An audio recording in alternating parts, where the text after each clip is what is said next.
Olá, pessoal. Vocês sabiam que a maior causa de mortes no nosso planeta e no Brasil também são as doenças cardiovasculares? Meu nome é Conrado Cavalcante e bem-vindo a mais um MedTalks, uma iniciativa da Amil que traz informações sobre saúde para seus milhões de beneficiários. E como eu acabei de introduzir, o nosso tema hoje é o coração e a importância de cuidar bem dele. O que são as doenças cardiovasculares? Quais os fatores de risco? E o principal, como que a gente pode prevenir essas doenças?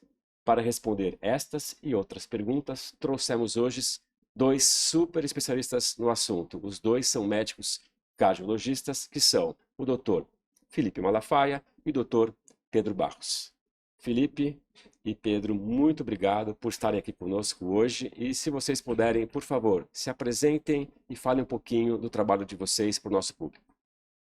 Primeiro, Conrado, muito obrigado pela oportunidade de participar de um assunto tão interessante, né, tão importante para os nossos beneficiários. Meu nome é Felipe Malafaia, sou cardiologista de formação. Atualmente sou coordenador nacional da cardiologia da rede Total Care, que pertence ao Grupo Amil, e com subespecialidade especialmente em reabilitação cardiopulmonar. Então, a gente fala um pouquinho sobre a cardiologia do exercício também. Conrado, mais uma vez, obrigado pela oportunidade de participar aqui para conversar com esse público tão amplo. Meu nome é Pedro Barros. A minha história profissional, ela foi muito dentro aqui do Grupo Amil, onde eu comecei num hospital que ainda que nem existe mais, chamado Total Core, mas também no Total Care, isso mais de 10 anos atrás. Tive várias funções ao longo desse tempo, por muitos anos, coordenei a cardiologia do grupo e atualmente atuo como um colaborador do Grupo Amil, como médico do grupo. Estou como diretor de uma empresa de educação chamada Tribe MD e atualmente também sou o coordenador, e acho que talvez até para esse tipo de conversa é uma missão maior até desse meu cargo atual como coordenador do Conselho de Diretrizes da Sociedade Brasileira de Cardiologia. Então, um dos grandes objetivos das diretrizes, vocês trabalham muito com isso, né, determinando protocolos, melhores práticas, é não só guiar, ajudar o médico na decisão dele no dia a dia, mas isso é importante também que seja transmitido para a população geral. E aí, nas nossas diretrizes, atualmente, a gente tem um conteúdo que é voltado também para o público geral, não só para o conteúdo técnico do médico, mas para o público geral, para obter o grande propósito, que é reduzir isso que você falou, a mortalidade das doenças cardiovasculares. Muito bom, então vamos direto ao assunto. Eu vou começar com você, Felipe. Felipe, o que são as doenças cardiovasculares e quais são as mais comuns aqui no Brasil? Muito bem, Conrado. Assim, hoje nós temos, quando falamos de doenças cardiovasculares, nós falamos especialmente sobre as doenças que são secundárias ao processo de aterosclerose, né? Como o grande público conhece, que é aquele acúmulo de gordura nas artérias que acontece durante a nossa vida. E dependendo dos fatores de risco, esse processo pode ser um pouco mais longo ou um pouco mais curto, determinando que nós tenhamos eventos cardiovasculares mais precoces ou mais tardios. Para o nosso público, explica, esse acúmulo de gordura nas nossas artérias é só nas artérias do coração ou ele pode acontecer em outras artérias do nosso corpo? Excelente, Conrado. Assim, acontece em todas as artérias. O processo aterosclerótico, eu costumo dizer para os meus pacientes que ele inicia quando a gente nasce.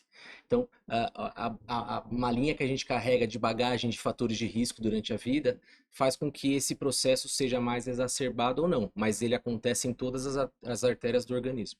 E fala um pouquinho as doenças, a aterosclerose, mas o que mais a gente tem de doença A cardiovascular? aterosclerose vai levar ao tão temido infarto agudo do miocárdio, que muitas vezes pode ser um evento fatal, mas quando não ocorre esse desfecho óbito com infarto, a gente evolui muito provavelmente para uma das causas de morbidade, de hospitalização, que é a insuficiência cardíaca. Essa alteração estrutural do coração também pode levar a diversas cardiopatias, como as arritmias, dentro dela a fibrilação atrial, que é a mais importante na prática clínica, que é a desorganização ali do impulso elétrico dentro da parte superior do coração. Então, todas essas patologias podem acontecer decorrentes da aterosclerose. Então, para o nosso público que está assistindo a gente, não é só infarto, né? Então, pressão alta, mesmo o AVC, então arritmias e mesmo a insuficiência cardíaca são todas doenças cardiovasculares. Exatamente. Correto? Muito bom. Pedro, disso tudo que o Felipe falou, tem alguma doença que está aumentando mais a prevalência aqui no Brasil? Tem algum público que está mais em risco? Alguma coisa está acontecendo na sociedade que alguém está tendo mais esse tipo de doença? Perfeito. Isso é uma transição epidemiológica que vem acontecendo nas doenças cardiovasculares. Elas representam, como você bem falou, de cada 3 mortes no mundo, uma é por doença cardiovascular. E nesse Mata mais que o câncer, certo? mata mais que o câncer. Atualmente, sim, na maioria dos países.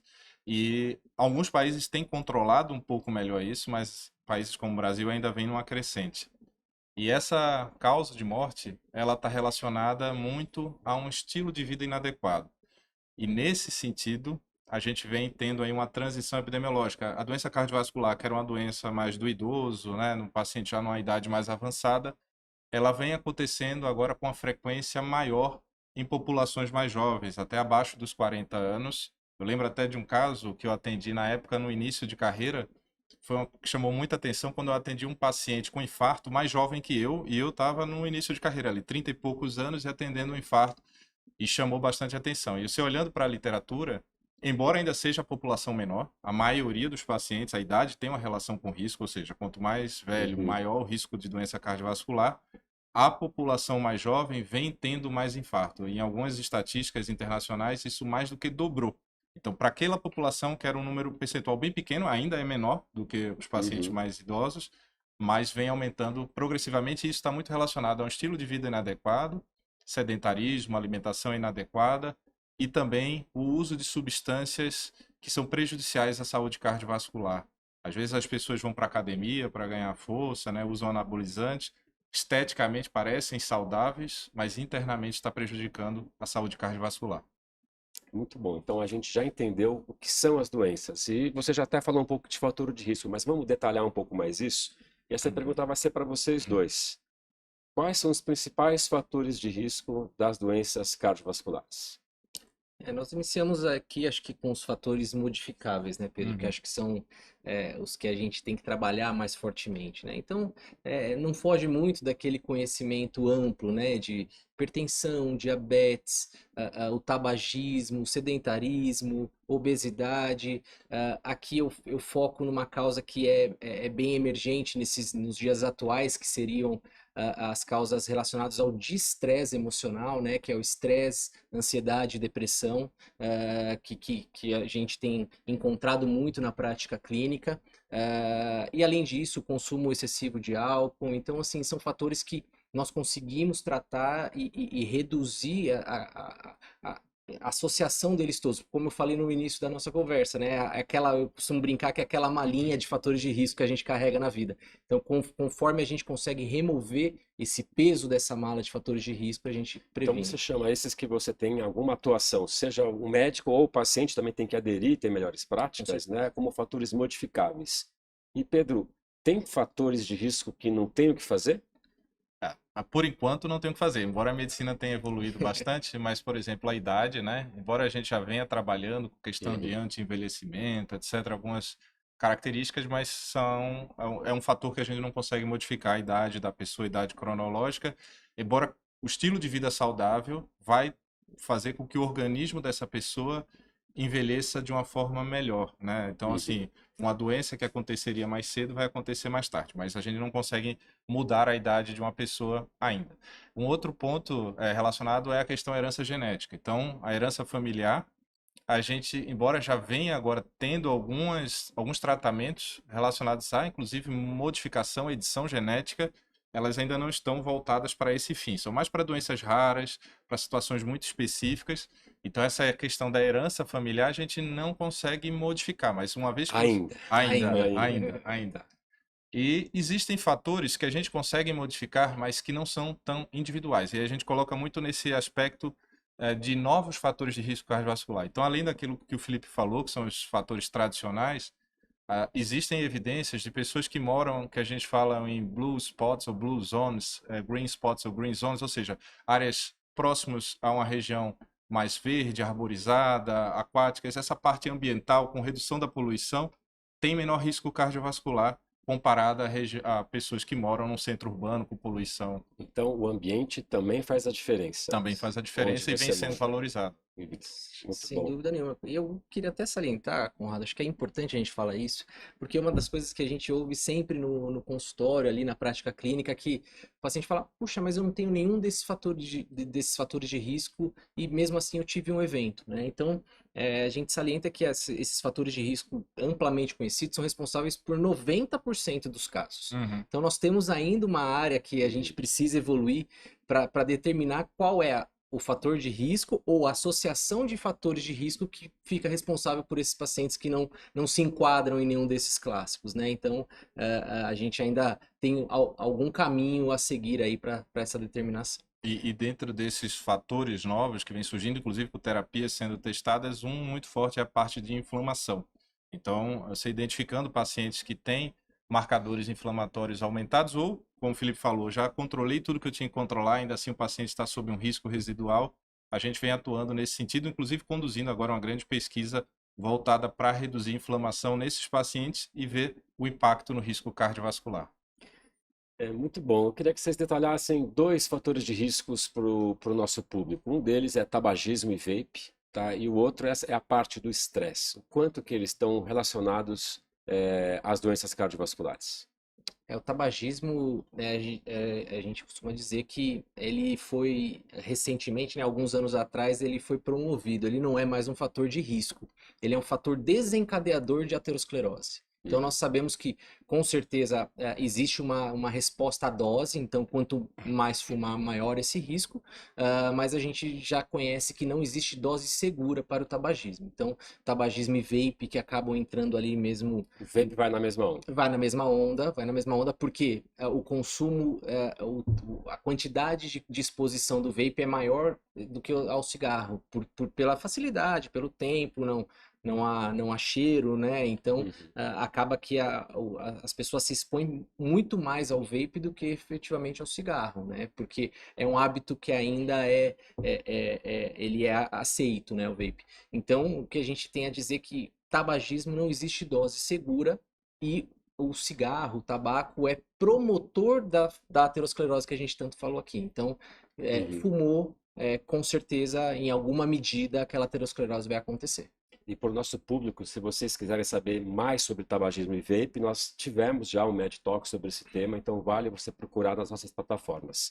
E Pedro, fala um pouquinho agora do estresse, a relação dele com essas doenças. Perfeito. Inclusive, saiu recentemente um documento da Sociedade Europeia de Cardiologia, que foi Saúde Mental e Doenças Cardiovasculares, fazendo essa intersecção tão importante e que até então a gente não tinha um documento como esse. Só para ter um parâmetro, né? Obviamente, o paciente que tem doença cardiovascular, até pelo fato da própria doença, ele tem uma associação maior com depressão, com ansiedade, com manifestações de doenças relacionadas à saúde mental. E o inverso é verdadeiro também. Pacientes que têm um diagnóstico de depressão, de transtorno de ansiedade, são pacientes que têm maior risco cardiovascular. Esse risco é em torno de 25 a 50% maior para essa população, identificados em vários estudos. E aí o que acontece? O paciente que tem um transtorno de ansiedade, tem depressão, muitas vezes ele vai se manifestar como uma palpitação, uma dor no peito, vai procurar um cardiologista, o cardiologista faz os seus exames e diz assim, ó, você não tem nada, e aí manda o paciente embora. Não, esse paciente precisa ser cuidado porque esse estresse pode não estar causando agora uma doença orgânica que o médico consiga identificar, mas no futuro próximo ele vai ter um risco maior de doenças cardiovasculares. Muito boa essa dica, muito boa. Bem, até agora a gente só falou de coisa ruim, né? De doença e de fator de risco. Vamos falar agora um pouquinho de prevenção e de estilo de vida saudável? Excelente, excelente. Acho que esse é o grande. Acho que falar um pouquinho de coisa ruim é só uma introdução para a gente falar do que realmente importa, né? Quando Então, a gente. quais são os hábitos diários que podem proteger o nosso coração? Eu, assim, puxando aqui um pouco para o lado da cardiologia do exercício, qualquer movimento conta, Conrado. A gente sabe que existe uma recomendação de 150 minutos de exercício moderado por semana. Tá, 2 horas e meia por semana, essa é a recomendação. Exatamente. Nós podemos dividir isso em 5 sessões moderadas de 30 minutos, ou em 3 sessões, ou no mínimo 3 sessões de 50 minutos. A gente já observa benefícios consistentes em relação à prevenção cardiovascular, mas nós sabemos que qualquer exercício conta. Então, um estudo com idosos acima de 80 anos que iniciaram um programa de exercício após aos 80 anos, nós tivemos redução de mortalidade cardiovascular com o exercício iniciando após os 80 Quando anos. você falar qualquer exercício, dá alguns exemplos para o nosso público. Trocar o elevador pela escada, descer um ponto antes, aquela velha história de descer um ponto antes no ônibus, ao invés de Aumentar o número de passos já vai fazer a aumentar o diferença. número de passos. Hoje a gente tem uma facilidade, uma ferramenta muito grande que são os smartphones, os relógios que conseguem contar passos, né? Então a gente precisa incluir esse hábito saudável do exercício dentro do nosso dia a dia. E associado a isso, obviamente, a remoção do tabagismo, os hábitos de vida saudáveis com dietas mais baseadas em alimentos naturais, evitar os ultraprocessados. Vamos falar um pouquinho de dieta. Pedro, o que é uma dieta recomendada para você prevenir doença cardiovascular? Acho que o ponto principal seria começar pelo que você deve evitar, né? Então, como você colocar os ultraprocessados, é aquela situação que você não deve ter na sua casa. O que são ultraprocessados para o nosso público? São aqueles alimentos que vêm em pacotes, que geralmente você tem adição de substâncias químicas para poder Tudo que é preservar. gostoso. Exatamente. Bolachas. A gente brinca, né? Você tem que deixar de desempacotar e descascar mais, né? Você tentar Descascar mais. justamente alimentos saudáveis que você vai encontrar na feira, de preferência orgânicos. Isso vai gerar uma dieta mais equilibrada. Do ponto de vista de evidência científica, o que a gente tem uma dieta que tem uma evidência melhor, uma dieta chamada do Mediterrâneo, né? Que dá preferência por frutos do mar, alimentos ricos em vegetais, grãos. Então, isso tudo traz aí um risco cardiovascular menor para a população. Mas só evitar esses alimentos que prejudicam, isso já traz um ganho significativo. Controlar o sal, ou seja, evitar o saleiro na mesa, são medidas que já vão mitigar um pouco o risco da dieta na saúde cardiovascular. E balanço entre proteína, gordura e carboidrato. Tem alguma recomendação nesse sentido? A dieta equilibrada, você tem que, obviamente, ter um pouco de lipídios, um pouco de carboidrato, um pouco de proteína, mas priorizar as proteínas e, de preferência, proteínas, se forem animais, carnes brancas, como peixes, por exemplo, são mais saudáveis para os nossos pacientes. E um outro ponto importante nesse sentido também, embora exista na nossa dieta equilibrada tenha também gordura, mas evitar zero gordura trans, então não que tem gordura trans? Em alguns alimentos, como às vezes sorvetes, alguns outros tipos de alimentos, é importante olhar a embalagem porque alguns eles conseguem retirar, mas evitar a gordura trans. Alguns Qual que é a gordura boa para procurar então? E aí a gordura insaturada, poliinsaturada, você vai conseguir ter um alimento, vamos dizer assim, mas isso não quer dizer que você deva priorizar isso na sua alimentação. Na verdade, essa é a gordura que eu devo priorizar, mas essa não é a prioridade na minha alimentação. De uma maneira geral, uma alimentação com uma prioridade mais para proteínas do ponto de vista de carboidrato, também fazer essa seleção assim como a gente fez na parte de lipídios. Evitar açúcar refinado, por exemplo, aquele açúcar propriamente dito, e aí outros tipos de carboidratos, já mais um modelo integral, tendem a ser mais saudáveis. Então eu devo realmente também eliminar essa parte dos açúcares refinados. Para vocês dois, dá para ter uma dieta saudável sem gastar muito dinheiro? Que isso é uma preocupação que todos nós temos, Sem né? dúvida alguma, sem dúvida alguma. Esses ultraprocessados que a gente falou não são alimentos baratos, né? Eles muito mais oferecem uma comodidade do que alguma questão relacionada a custo, né? Então dá sim para ter uma dieta balanceada. Nós temos um litoral enorme no Brasil, né? Onde a gente consegue o peixe com valores bem competitivos, né? A gente não precisa... A sardinha, por exemplo, que é um pescado muito barato, é extremamente recomendado para uma dieta saudável, e muito nesse sentido do que o Pedro falou, é a gente fugir das gorduras animais, né? Das gorduras mais saturadas e partir para gorduras mais insaturadas, que, por exemplo, a gente pode obter ali no azeite, numa castanha, enfim, que geram saciedade, fornecem esse a quantidade de lipídios que a gente precisa na dieta e são ultra saudáveis, né? Então, mas tudo isso a gente também precisa pensar em quantidade, né, Pedro? A gente não é porque eu tenho um alimento saudável que eu posso consumi-lo excessivamente, né? Então, Moderação vale a para tudo na vida, moderação né? vale para tudo, com certeza. Eu queria voltar para o exercício, né? Que nem todo mundo, ou talvez a maior parte das pessoas não gostem de fazer exercício, mas ele é necessário. Como que existe alguma técnica para estimular as pessoas a isso não ser uma dor tão grande? O que eu costumo falar no consultório é colocar o exercício físico como parte da sua rotina. Então, pela manhã eu acordo, vou à padaria, tomo meu banho, saio para trabalhar. E dentro dessa rotina que a gente tem, a gente precisa envolver o exercício físico, né? Então, a gente entende que 30 minutos por dia, que a gente ali nos 5 dias da semana, com a folga no sábado e domingo, né? A gente consegue já atender as recomendações da OMS que demonstram redução do risco cardiovascular, né? Então, precisa começar. Né? Eu vou pagar um plano de uma academia para iniciar. Não, comece dando uma volta no seu bairro. Coloque que às 5 da tarde, ou às 6 da tarde, ou às 7 da noite, você vai dar uma volta no quarteirão por uma semana. E esse exercício começa a virar parte da sua rotina, e isso vai sendo gradualmente aumentado, obviamente com base numa prescrição e numa orientação do seu médico, né? Obviamente tem pacientes que têm questões relacionadas a problemas cardiovasculares que precisam fazer programas supervisionados, mas a grande maioria da população pode fazer uma caminhada. Eu falo que caminhada está liberado para todo mundo, né? Caminhada está sempre liberado e isso vira uma rotina para o seu dia a dia. Essa parte da caminhada tá liberada, acho que é bem importante, porque às vezes os pacientes ficam com receio, doutor, eu tenho um problema cardiovascular, etc.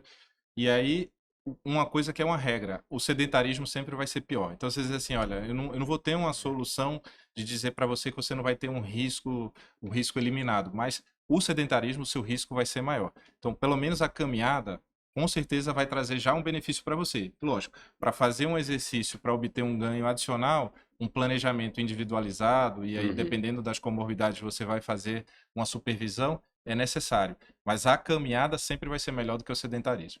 E Pedro, vamos mudar um pouquinho de assunto. Check-up, tá na moda, todo mundo quer fazer check-up. Qual que é o papel do check-up e todo mundo precisa fazer ou ele é direcionado para algum público específico? Existem alguns exames que fazem parte da rotina de toda a população e esses devem ser feitos. Aí você pode chamar de check-up ou não, mas assim, são exames que precisam ser feitos para todos. Então, avaliação do perfil lipídico, isso deve ser feito já desde a infância. Então, você precisa saber porque existem algumas O doenças. perfil lipídico é o que o público fala que é o colesterol, correto? Exatamente. Senão você precisa dosar o seu colesterol, o seu filho, o seu neto, ele precisa saber o colesterol dele. Pelo menos fazer uma avaliação inicial e, obviamente, a partir já de uma idade adulta, manter essa avaliação de uma forma regular. Colesterol, pressão arterial, que é uma medida não invasiva, simples, que a gente faz no consultório. Avaliação da glicemia, também ela é importante, principalmente se o paciente já tem um sobrepeso, obesidade, mas mesmo que não tenha, a partir dos 30, 35, 40 anos, isso varia um pouco de acordo com a diretriz, já deve fazer parte de uma avaliação rotineira do paciente e, lógico, na infância também, dependendo do cenário clínico, a gente vai fazendo um monitoramento também dessa população. Então, são exames que devem fazer parte da nossa rotina, que são aqueles fatores principais, né? A hipertensão, diabetes, o colesterol alto, que são os fatores que a gente consegue modificar e quanto antes a gente modificar, maior impacto que a gente vai ter. Se um paciente é diabético durante 10, 15, 20 anos e depois eu descubro o diabetes e começo a tratar desse paciente, o meu impacto na doença cardiovascular vai ser muito pequeno. Então eu vou conseguir ter um impacto em outras complicações de diabetes, mas a doença cardiovascular já evoluiu muito. Se eu consigo detectar já no início, já corrigir, isso já traz um impacto muito grande. E o mais interessante, Conrado, só para fechar esse ponto aqui principal, é que a questão do sobrepeso e da obesidade, com as terapias que a gente tem hoje em dia, a gente consegue reverter ou prevenir o diabetes em mais de 80% das pessoas. Então, dos adultos. Porque tem o diabetes tipo 1, que é da criança, que esse é diferente, aquele que vai usar a insulina já desde o início.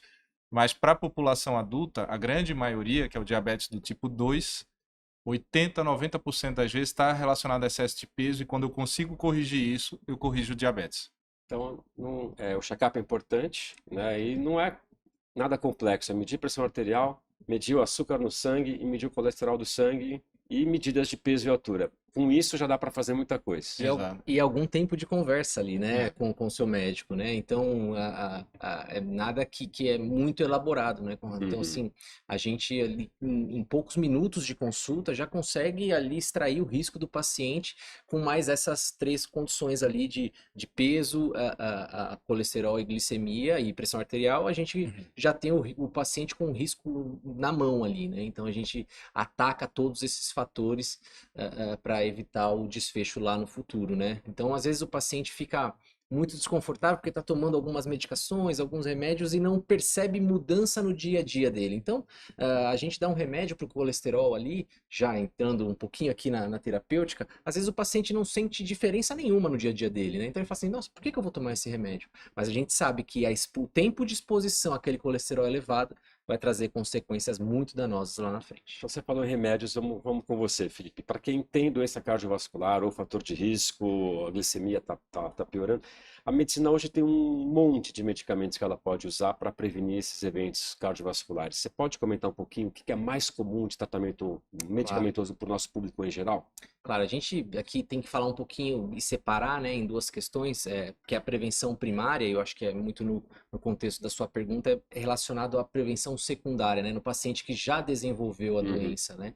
Então, hoje a gente tem a possibilidade de uma gama enorme de antihipertensivos, então aquela questão, eu não tenho o controle adequado da minha pressão, ou essa medicação não me fez bem, me senti diferente, inchou a perna, algumas medicações podem dar um inchaço, fatalmente, com certeza, não há dúvida alguma que a gente vai chegar a uma terapêutica que vai controlar a hipertensão, fazendo esse ajuste das medicações, né? Então a gente consegue associar, trocar, mudar a dose para que chegue na meta terapêutica, né? Em relação ao colesterol, temos também uma gama enorme que nós chamamos de hipolipemiantes, né? Que são as medicações que baixam o colesterol. As estatinas, né, são o protótipo dessas medicações, né, muito conhecidas pelo grande público, as estatinas, mas associadas às estatinas nós temos outras medicações que podem não só substituir a estatina em caso de intolerância, né, que muitas vezes podem ser relatadas pelos pacientes, mas podem ser associadas para que a gente atinja essas metas terapêuticas. E uma medicação também muito conhecida para quem já tem a aterosclerose estabelecida, já teve um evento cardiovascular como um infarto, por exemplo, que é o famoso AS, né? Aspirina. A aspirina, né? Então, essa é uma medicação já de uso de longa data e que reduz também a ocorrência de novos eventos cardiovasculares, como um reinfarto. E bom que esses remédios que você falou, uma boa parte deles está disponível, inclusive, nas farmácias populares do SUS, né? Sem Com dúvida, certeza. sem dúvida. Sem dúvida. E só pegando o gancho do Felipe, então assim, nesse sentido, né, a gente trabalha sempre para toda a população com a promoção, saúde cardiovascular e dentre todos os fatores que a gente falou de atividade física, dieta, aquelas medidas gerais que valem para todos, né, independente se a pessoa tem doença cardiovascular ou não. Um outro ponto que foi valorizado e incluído na última diretriz foi a parte do sono. Então, para a pessoa também ter uma atenção especial ao sono, manter pelo menos ali 7 a 8 horas de sono de boa qualidade por dia, isso tem impacto no risco cardiovascular. E no cenário, que é um contínuo, né? A pessoa, desde a infância, vai aumentando seu risco cardiovascular, e aí, uma vez que tem um evento, a gente chama de prevenção secundária, já teve um infarto, já teve um AVC, agora eu vou prevenir um próximo infarto, prevenir um AVC, aí a gente chama de prevenção secundária. Eu coordenei um estudo no Brasil, que foi um estudo com 2.003 pacientes, a gente tem até detalhes publicados na Veja, na Folha, no estado de São Paulo, que a gente avaliou como é que estava o controle dessa população, dados recentes.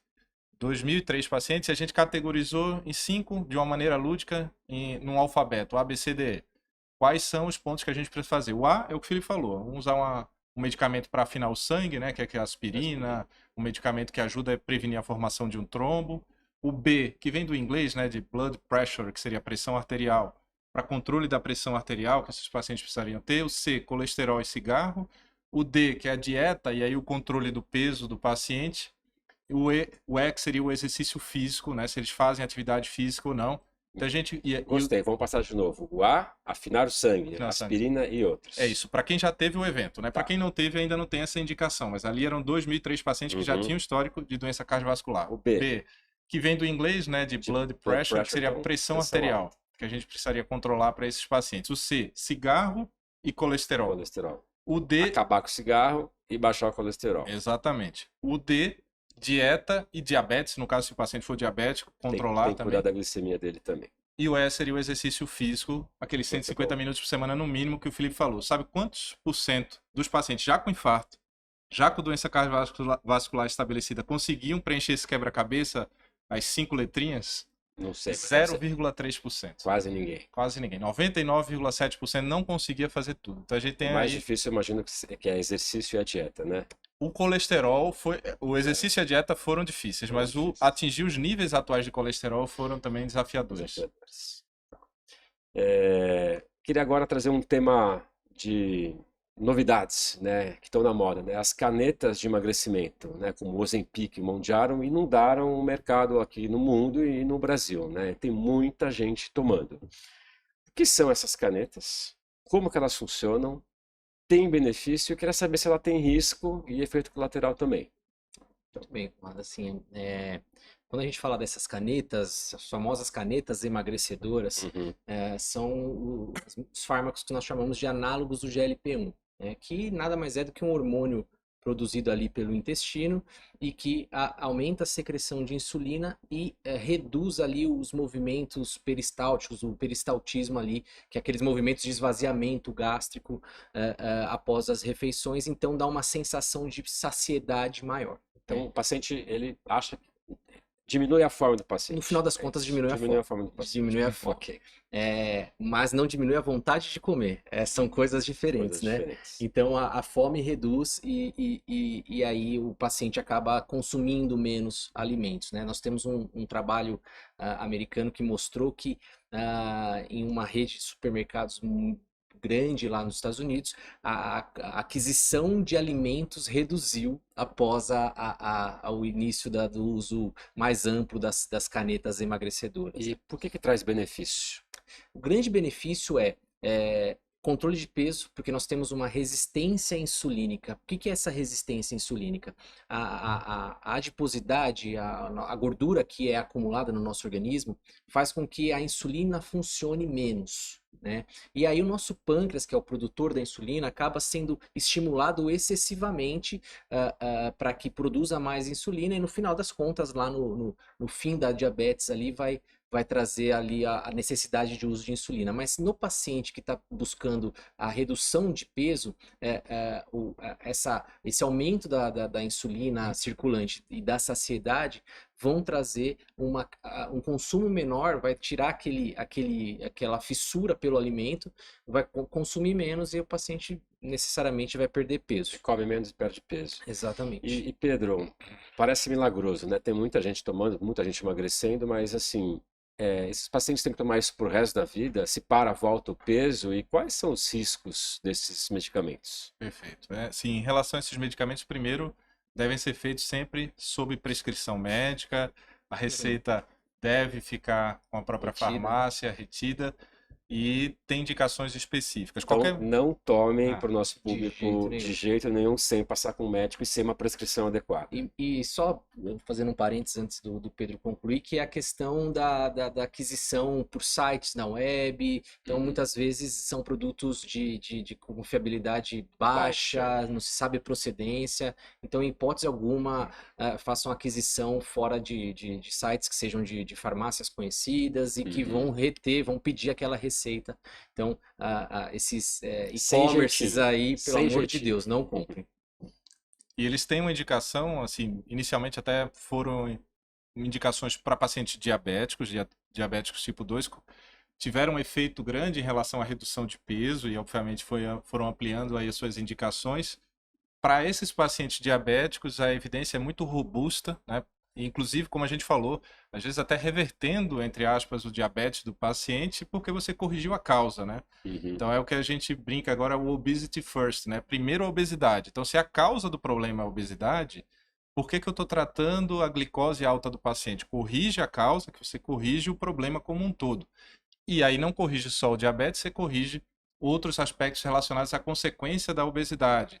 relacionada à parte lipídica também, do colesterol e os semelhantes ao colesterol que a gente vai identificando, que alteram nessa chamada síndrome metabólica do paciente. Então, você consegue corrigir a pressão, melhorar a pressão arterial, trazer outros benefícios para esses casos. Quanto tempo a gente vai manter esses medicamentos? Isso é uma decisão individualizada, né? Assim como a gente trata hipertensão, trata diabetes, a gente vai mantendo isso por longo prazo, isso a gente vai ter que manter por longo prazo o cuidado nesses pacientes. Esse cuidado de longo prazo envolve mudanças do estilo de vida. Então, não é para ser uma caneta milagrosa. Estou usando a caneta e vou ter um estilo de vida inadequado. Eu preciso melhorar meu estilo de vida e, obviamente, a caneta vai trazer esse benefício que ele precisa para atingir o objetivo que é a perda de peso. Há benefícios que vão além da perda do peso.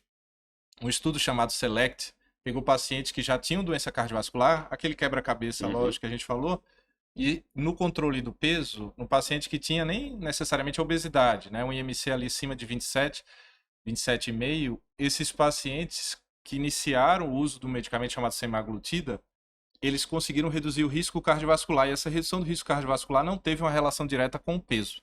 Então é importante que ele traz outros benefícios além da própria redução de peso, mas precisa de um acompanhamento. E só para fechar essa questão do acompanhamento e do cuidado, quando um paciente, principalmente aqueles que têm uma obesidade mais significativa, que inclusive muitas vezes estão sendo considerados para uma cirurgia bariátrica, eles fazem a cirurgia bariátrica, tem todo um acompanhamento multiprofissional de dieta, atividade física, para não perder massa muscular, para ganhar massa muscular, para ter disposição. A saúde mental, que é o que o Felipe falou, a vontade de comer é diferente, precisa de um acompanhamento psicológico também, ou eventualmente até psiquiátrico. O paciente que vai usar uma caneta e ele está numa situação já de obesidade maior, ele tem uma redução de peso equivalente a uma cirurgia bariátrica. Ele precisa desses cuidados, porque senão esse paciente ele vai perder peso, mas ele pode desenvolver manifestações relacionadas não só a uma desmotivação, o paciente fica sem motivação para fazer atividade, sem fazer exercício, cai a energia do paciente, perde massa muscular, isso pode gerar um ciclo vicioso negativo. Então ele precisa desses cuidados adicionais, que sendo bem feitos, isso faz uma diferença enorme na vida do paciente. Então, pouco risco, mas e efeito colateral, Malafaia?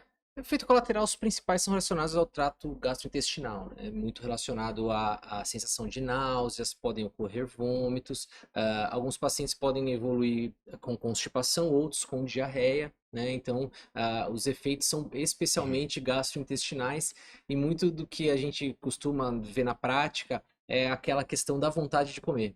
Que às vezes o paciente está ali, como reduz o esvaziamento gástrico, o tempo em que o alimento permanece no trato digestivo é maior.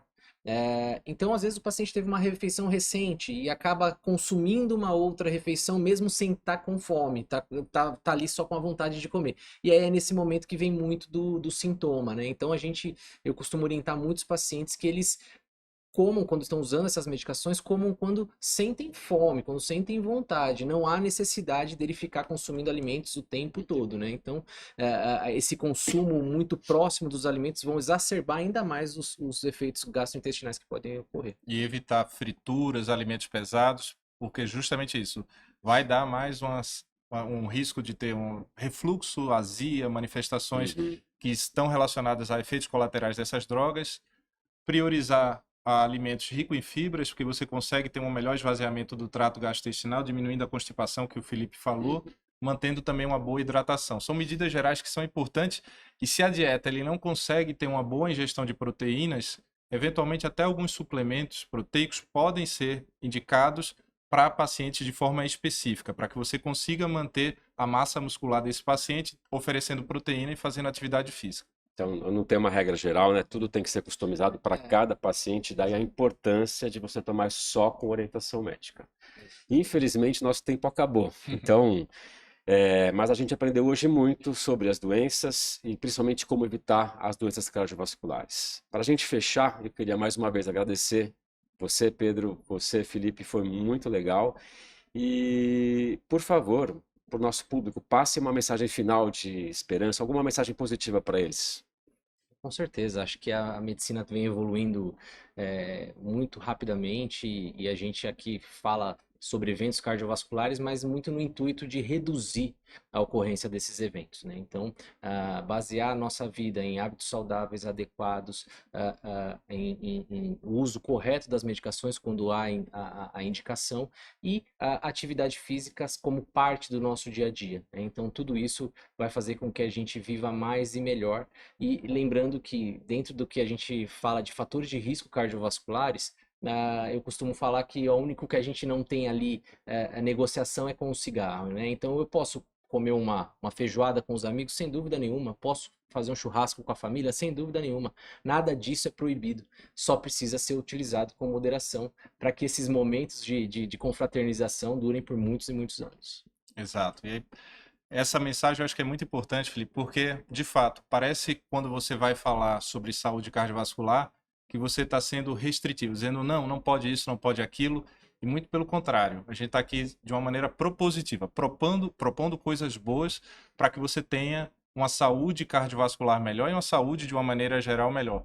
Porque no fim das contas, o que a pessoa quer? Viver mais, viver bem, mantendo uma boa capacidade funcional. E aí, nesse sentido do envelhecer bem, a atividade física ela é fundamental. Então, eu vou chamar muito a atenção a isso. Coloque a atividade física no seu dia a dia, tanto a atividade física aeróbica, caminhada, corrida, eventualmente, mas também atividade de resistência. E aí isso exige uma certa orientaçãozinha, mas também fortalecer a musculatura vai trazer mais autonomia, mais saúde cardiovascular. E se você seguir esses passos da dieta, atividade física, ter um bom sono e controlar aqueles fatores de risco que a gente falou, pressão, diabetes, colesterol, você já está resolvendo aí 80, 90% do problema da doença cardiovascular. Vamos viver muito e vamos viver bem. Exatamente. Muito bom.